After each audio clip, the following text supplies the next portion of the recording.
She thought she was alone, but someone powerful was watching. The night St. Clair Medical Center went silent. Emily Carter knew something was wrong. It wasn't the kind of silence that meant peace. It was the kind that crawled under your skin, like a warning whispered through fluorescent lights. Emily tightened her grip on her nurse's bag as the automatic doors clicked shut behind her. The parking garage was almost empty. Her footsteps echoed against the cold concrete, too loud in the stillness. 14 hours on her feet, 3 patients lost, 2 cups of burnt coffee, and 1 final breath before she could collapse into her car. She was just a black nurse trying to survive the night shift. And tonight, she should have said yes when Rachel offered to walk her out. But pride was a quiet thing. So was exhaustion. She reached into her pocket for her keys. That's when she felt it. Not a touch, a presence. Every hair on the back of her neck stood up. Her breath hitched. Her fingers tightened around her keys, turning them into makeshift blades. She wasn't alone. Behind her, just beyond the shadows near a column, a figure stepped forward. A man, tall, broad, calm in a way that made her stomach twist. "Late shift again?" he asked, too casual. Emily froze. "Step back," she said firmly, lifting her keys like a weapon. But he smiled. Wrong move. She turned to run, but he moved faster. Boots scraping, shadows shifting, the distance between them shrinking far too fast. And then, another voice, from deeper in the dark, sharper, cooler, commanding. "Let her go." Emily whipped her head toward the sound. Another man stood at the edge of the garage. Tall, built like a fighter, with steel in his eyes and storm in his silence. The attacker growled, "This ain't your business." The new man took a step forward. "It is now." What happened next was fast. A flash of silver, a punch that cracked bone, a grunt of pain. The stranger moved with precision, like he'd done this before, like this wasn't his first time dancing with danger. The attacker landed a hit, but the stranger didn't flinch. One last blow sent the man stumbling, crashing to the ground. Then silence again, except for the sound of heavy breathing and distant sirens. The man turned to Emily, and that's when she saw it. Blood, a deep gash near his rib cage, already soaking through his shirt. Her nurse instincts took over. "You're hurt." "I've had worse," he muttered. "Not tonight you haven't," she snapped. "You're coming with me." He hesitated, so she added, "Either you walk with me, or I call security and have them carry you." The faintest smirk, then a nod.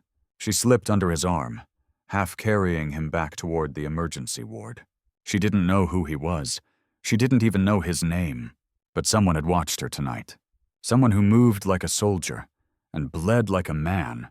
And Emily Carter had no idea that saving him would unravel the biggest secret St. Clair Medical Center had ever held.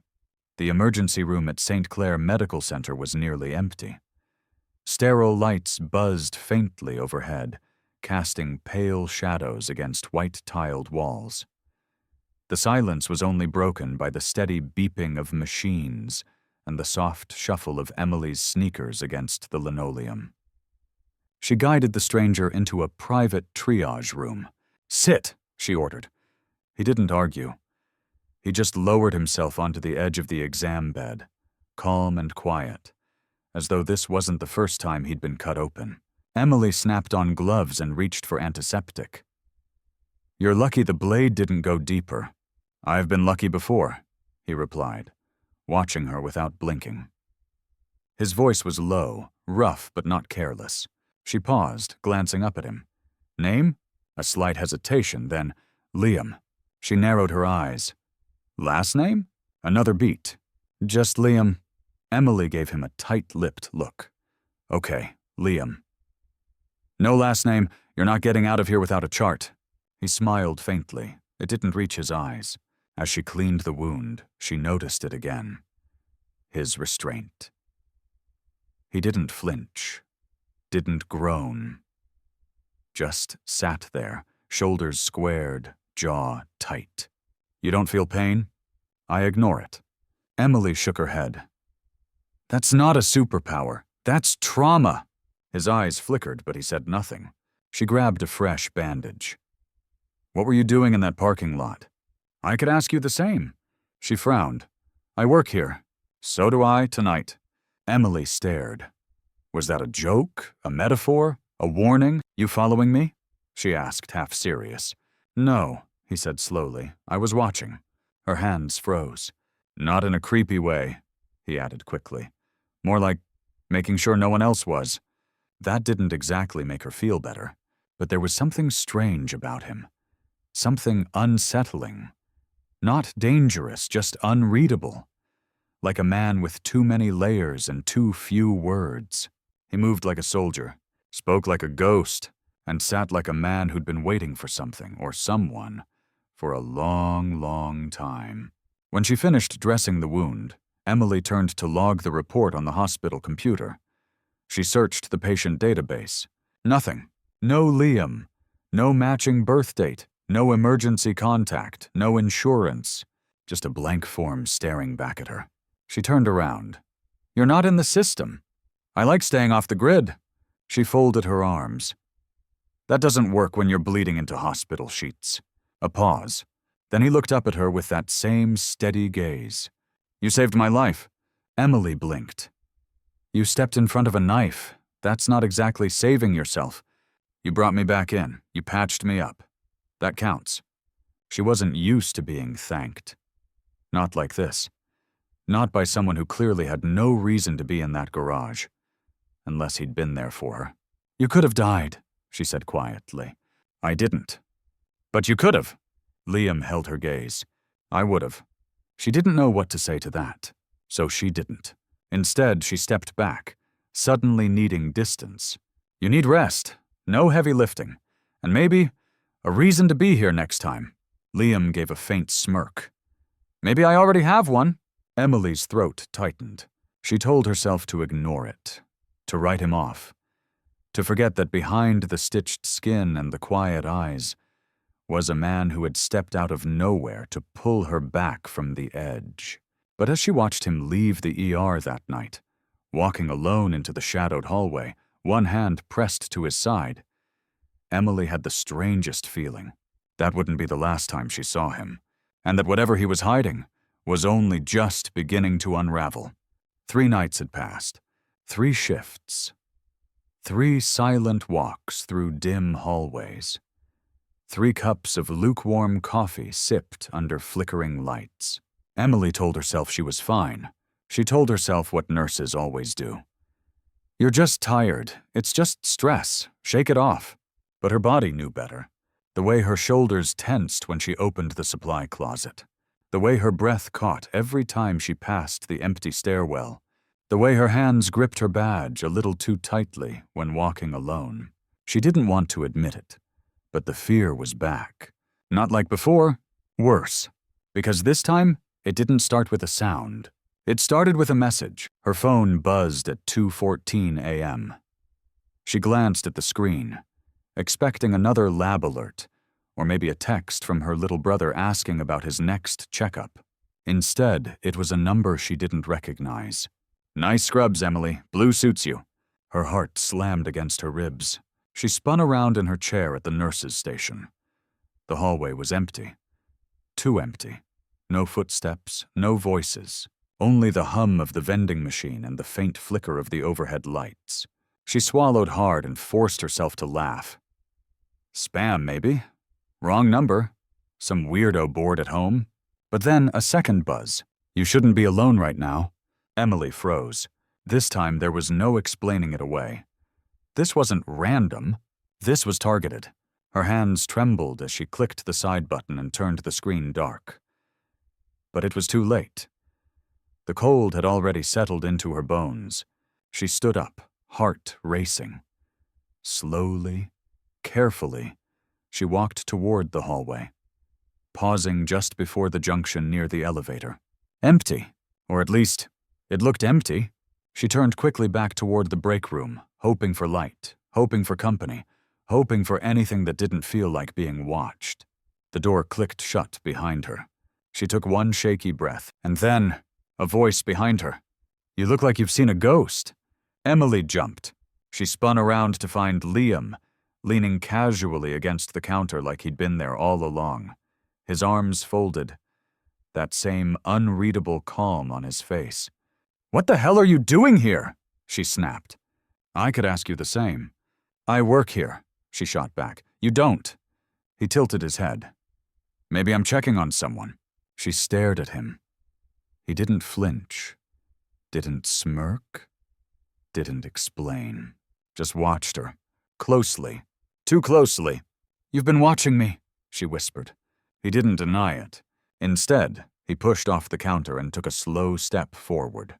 "Emily," he said softly, voice like velvet layered over steel. "You're in danger." She froze. "I've seen the way you've been acting, the way you keep checking your phone, the way your eyes dart to every shadow." He paused. "And I know what it means, because I've seen it before." Emily's mouth opened, but no sound came out. "Someone's stalking you," Liam said bluntly. "And they're getting bolder." Her hands clenched. She wanted to argue, to tell him he was being paranoid, but she couldn't, because deep down, she knew he was right. Liam took another step. "I've seen this kind of pattern. Messages first, then sightings, then—" He stopped himself. Emily's voice was barely a whisper. "How do you know all this?" Liam hesitated. His jaw flexed, but he didn't answer. He just said, "I can help." She took a step back. "Why?" His eyes didn't move. "Because someone needs to." That shouldn't have been comforting. But it was. And as the overhead light flickered once more, Emily realized something terrifying. It wasn't the stalker she was most afraid of right now. It was trusting the wrong person to protect her. And Liam Carter. He made her feel both safe and exposed, like a secret she hadn't realized she was keeping. It happened fast. One moment, Emily was walking to her car after another late shift. Same routine, same weary footsteps across the cold parking garage floor. The next, everything shattered. She'd barely taken 10 steps toward her car when she heard it. A footstep. Too close. Too heavy. Her pulse spiked. She turned. No one. But the shadows had changed. She could feel it. Like the concrete itself was holding its breath. She quickened her pace. Keys clutched, heart pounding, every instinct screaming. Just a few more steps. Then, a hand. It clamped over her mouth from behind. Hard. Rough. Smelling of sweat and gasoline. Emily thrashed, her scream smothered. Her phone tumbled to the ground, skidding across the floor like a discarded lifeline. "Don't fight," the man growled, breath hot against her ear. But she did, with everything in her. She kicked, slammed her elbow backward, bit down on his hand. He hissed and slammed her against a column. Her head cracked hard against the concrete. Dizzy, blurry, breath gone. Then, let her go. The voice didn't echo this time. It cut. Emily barely registered it through the haze. But her attacker did. The grip loosened just enough. She twisted free, stumbling to the ground. And there he was. Liam, his shirt half-buttoned, eyes wild with fury. The attacker drew something from his coat. A knife. "Liam, no!" But Liam was already moving. A blur of motion. A clash of fists, a scream of steel against skin. Emily couldn't see clearly, just movement and sound. But she heard it. The grunt, the gasp, the sickening crunch. And then, silence. The attacker ran, disappeared into the shadows like a coward chased by consequence. Emily turned and saw the blood. It bloomed across Liam's shirt, dark and fast, soaking the fabric beneath his ribs. He staggered once, then dropped to one knee. "Liam!" She was beside him before she realized her legs had moved. Her hands pressed to the wound. Warmth. Too much warmth. "No, no, no, stay with me!" Liam looked up at her, lips twitching. "Still, not worse than Afghanistan," he murmured. "Shut up," she sobbed. "You're not making war jokes right now." She pulled out her phone. Fingers shaking. Dialing 911. Emergency at St. Clair parking garage. He's been stabbed. Blood spilled between her fingers. Liam swayed. You okay? Tears spilled from her eyes. Don't ask me that! I'm not the one bleeding! He smiled faintly. You're crying, he whispered. Shut up, she choked. You're dying. Maybe, he murmured. But at least I got to protect you. One more time. Emily pressed harder against the wound. You idiot! Why would you do this? His hand, trembling, found hers. Because you deserve someone who shows up. And then his eyes fluttered closed. Emily screamed. Liam! But he was slipping away. And for the first time in her life, surrounded by so many patients she'd saved, Emily Carter felt utterly powerless. Not because she didn't know what to do, but because this time she cared. And the man bleeding out in her arms wasn't just anyone. He was her mystery, her shield, her secret, and he was dying in the place where he first saved her. Emily sat in the hospital hallway, her scrubs stained with Liam's blood. His surgery had begun 30 minutes ago. The longest 30 minutes of her life. She didn't know how she got to the bench, or how long she'd been staring at the floor, hands still trembling, trying to breathe. All she knew was this: the man who bled for her had no reason to. Not unless there was something she didn't know. 2 hours earlier, Liam Carter had been awake. He was in his private suite, one Emily had never seen before, tucked behind an executive-only wing of the medical center. A room with floor-to-ceiling windows, minimalist furniture, and the kind of silence that belonged to powerful men who didn't need to speak. He was reading a file, a thick one, on Emily Carter. Liam hadn't wanted to do this, but after seeing the fear in her eyes, the way she kept pretending she wasn't being watched, he needed to understand. Page after page, late-night shifts, no health insurance, crippling debt, a younger brother with a lifelong condition. Multiple reports filed against the same attending physician, Dr. Alan Wells, for racially biased treatment. And in one report, a patient, James Holloway, black male, mid-40s, chest pain, refused tests, left untreated. Filed by Emily Carter. The note was brief. I recommended EKG and blood work. Dr. Wells overrode my chart and discharged the patient. Holloway collapsed 2 hours later in the lobby. Liam had read that line 3 times. It wasn't just about tonight. Emily had been standing up for patients like James, quietly, daily, for years. And no one listened. No one protected her. No one, except him. At least he'd tried. But she didn't know that. She didn't know that months ago, when he was admitted under a fake name after a charity boxing match went south, it was her who had found the internal bleeding everyone else missed. She didn't know that the way she moved, calm, efficient, without ego, had stuck with him long after he left.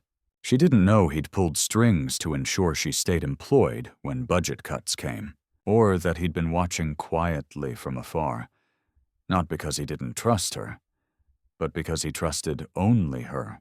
And he'd waited for a reason to step forward. Tonight had been that reason.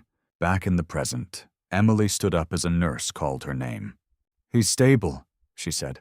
He lost a lot of blood, but he's strong. He pulled through. Emily didn't cry. She nodded, whispered thank you, and walked slowly down the corridor, toward the suite she hadn't known existed. When she entered, Liam was half asleep, an IV in his arm, monitors quietly ticking. His eyes fluttered open when he heard her steps. You're still here, he murmured. You're still alive, she whispered back, a faint smirk. Harder to kill than I look. Emily sat beside him. Silence stretched. Then, quietly, why do you keep saving me? Liam didn't answer right away. He looked at her, really looked, and then said simply, because you saved me first. Emily blinked. What? 6 months ago. You caught something no one else did, a bleed. You saved my life and didn't even blink. She stared at him. That was you? Liam nodded. You were under a different name. I was watching the ER, not ready to be seen. But you saw me anyway." He paused, and I've been watching ever since.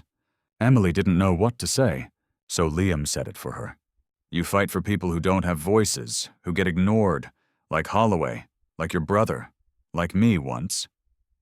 His eyes softened. "You don't have power, but you use the little you do like it's worth 1,000 pounds. Emily swallowed. Liam added, "You fight like someone who's never had a safety net. That's the kind of person who changes things." Then he leaned back, eyes flickering toward sleep. "You just don't have to fight alone anymore." Emily didn't speak. She just reached out and laced her fingers into his. And for the first time, he let her. Emily hadn't slept. Not really. After Liam's surgery, after the silence, after the truth, she sat alone in the break room. The same room where fear once curled its fingers around her throat. But this time, something else burned in her chest. Resolve. She'd been quiet too long, let too much slide. She'd watched patients get ignored, reports get buried, co-workers pretend not to hear. She'd accepted that speaking up would cost her everything. But last night someone nearly killed her for staying quiet. And someone else nearly died because she wasn't ready to fight back. Not again. That morning, as the hospital stirred to life, Emily walked into the administrative wing. Her badge barely beeped before security blocked her path. "You're not scheduled for this floor," one of them said. She smiled, calm. "I'm not here to clock in." Dr. William Harper, the hospital director, stepped out of his office just in time to see the standoff. His eyebrows lifted. "Nurse Carter," he said with a practiced smile. "Is there a problem?" Emily stepped past the guards. "Actually, yes, there is." Harper blinked. "I want to talk about Dr. Wells, about James Holloway, about the patients who've died here without voices." His smile cracked. "Emily, this isn't—" "You can fire me after," she cut in, "but you'll listen first." Her voice wasn't loud, but it rang, carried. Behind her, nurses and techs had begun to gather. People who'd seen what she'd seen. People who'd been waiting for someone to speak. "I filed reports," Emily continued. "I begged for follow-ups. I brought concerns to my supervisor, repeatedly. And you know what I was told?" She looked Harper dead in the eye. That I was reading too much into things. That maybe I was too emotional. That perhaps I should learn how things really work. She took a breath. "Well, I have. And I'm not scared of you anymore." The silence in the hall grew heavy. And then, a voice, low, firm, from the end of the hallway. "She's not the one who should be scared." Heads turned. Liam, dressed in a dark suit. No hospital gown, no bandages in sight. Just presence. Calm, calculated, and very much in control. Harper's face paled. "Mr. Carter?" Liam gave a small nod. "Dr. Harper, you shouldn't be up." "I'm the reason she's standing here," Liam said coolly. "The least I could do is stand with her."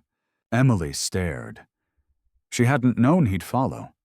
Hadn't asked. But somehow, she wasn't surprised. Liam turned to the growing crowd. "Emily Carter has put more patients first than half this building's leadership.